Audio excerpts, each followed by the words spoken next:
नमस्कार मित्रमैत्रिणींनो, मी विजया परब तुमच्या सर्वांचे स्वागत करते माझ्या या यूट्यूब चॅनलमध्ये। आजचा विषय आहे देवाजवळ दिवा का लावावा आणि कधी लावावा याचं वैज्ञानिक आणि शास्त्रीय कारण नक्कीच आपण जाणून घेऊया। दिवसाला एकूण 8 प्रहर असतात। यात दिवसाला 4 व रात्रीचे 4 असे प्रहर असतात। यात दिवा लावायची वेळ महत्त्वपूर्ण मुख्यतः त्या 2 असतात, सायंकाळ आणि कातर वेळ। पण या दोघांमध्ये फरक असतो तो कसा? दिवसाचा 4था प्रहर हा सायंकाळ असतो, जो 4 ते 7 वाजेपर्यंत असतो। त्यानंतर पुढे प्रदोष चालू होतो। सूर्य अस्ताची वेळ आणि सूर्य पूर्ण अस्त झाल्यावर सायंकाळ व प्रदोष चालू होण्याची मधली वेळ हीच कातर वेळ असते, जी सध्या 6:45 ते 7:30 आहे आणि हीच वेळ दिवा लावण्यासाठी योग्य सांगितलेली आहे। म्हणूनच आपले पूर्वज म्हणायचे 7च्या आत घरात। सकाळी सूर्योदयापूर्वी आणि संध्याकाळी सूर्यास्तानंतर 48 मिनिटांच्या म्हणजेच 2 घटिकाच्या काळाला संधिकाल असे म्हणतात। संधिकाल हा वाईट शक्तीच्या आगमनाचा काळ। दिवे का लावावेत हे प्रथम लक्षात घ्यावे। दिवे लावणे म्हणजे अग्नीस आवाहन करणे। सूर्य मावळल्यानंतर वातावरणातील प्रकाश व ऊर्जा दोन्ही कमी होते।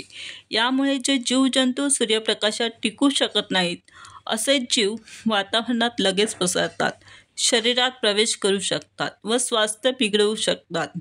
वातावरणात सूक्ष्मजीव असतात, त्यांना थांबविण्यासाठी ऊर्जेची आवश्यकता असते।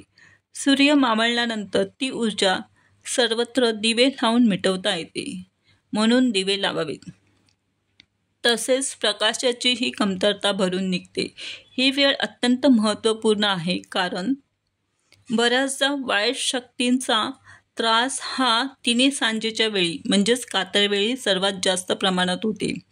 अघोरी विद्येचे उपासक तिन्ही सांजेच्या वेळी वातावरणाच्या कक्षेत प्रवेश करणाऱ्या वाईट शक्तींना नियंत्रणात घेऊन त्यांच्याकडून वाईट कृत्ये घडवून घेतात। म्हणून तिन्ही सांजेच्या वेळीच मोठ्या प्रमाणावर अपघात, हत्या म्हणजेच खून होतात किंवा बलात्काराची कृत्ये घडवून येतात। या काळाला कातर वेळ म्हणजेच त्रासदायक किंवा विनाशाची वेळ असे म्हणतात। तिन्ही सांजेच्या वेळी वातावरणात वाईट शक्तींचे प्राबल्य म्हणजे ऊर्जा किंवा बळ अधिक असते। त्यामुळे वायुमंडलातील या वाईट शक्ती मुलांचे मन आणि बुद्धी यावर आक्रमण करण्याची शक्यता अधिक असते। वायुमंडलात कार्यरत असणाऱ्या वाईट शक्ती रात्रीच्या काळात मुलांच्या मनात भय म्हणजे भीती निर्माण करतात। तिन्ही सांजेच्या वेळी दिवा लावून शुभं करोती व संध्या प्रार्थना म्हटल्यामुळे देहाभोवती व घराभोवती संरक्षक कवच निर्माण होऊन वाईट शक्तींपासून रक्षण होते। तसेच देवाच्या आशीर्वादामुळे देहात कार्यरत असणारी शक्तीची स्पंदने 12 तास सूर्योदयापर्यंत सूक्ष्मातून कार्यरत राहतात व मुलांच्या मनातील भीती दूर होऊन त्यांना देवाशी अनुसंधान म्हणजे साधता येते। तसेच मुलांमध्ये छात्रवृत्ती वाढण्यास सहाय्य होते। असे म्हणतात, दिवा लावल्यावर कुलदेवता, ग्रामदेवता या राखणदारासोबत फेरफटका मारतात व ज्या घरात दिवाबत्ती लावली जाते तेथे वास करतात व घरातील व्यक्तींना व घराला वाईट स्पंदनापासून रक्षण करतात। तसेच कातर वेळ होताच ईशान्य दिशेकडून लक्ष्मी घुबडावर बसून येते व अनेक रूप धारण करून जेथे दिवा लावली होते त्या घरात प्रवेश करते। म्हणून तर घुबड पक्षी हा सुद्धा कातर वेळीच बाहेर पडतो। कातर वेळी घुबड दिसला की समजून जायचे लक्ष्मी आजूबाजूला अदृश्य रूपाने वावरत आहे। तुळस आणि लक्ष्मी दोघेही एकमेकांच्या सखी आहेत। त्या कातर वेळी एकमेकींशी गप्पा मारतात, म्हणून कातर वेळी तुळशीजवळ दिवा लावला जातो।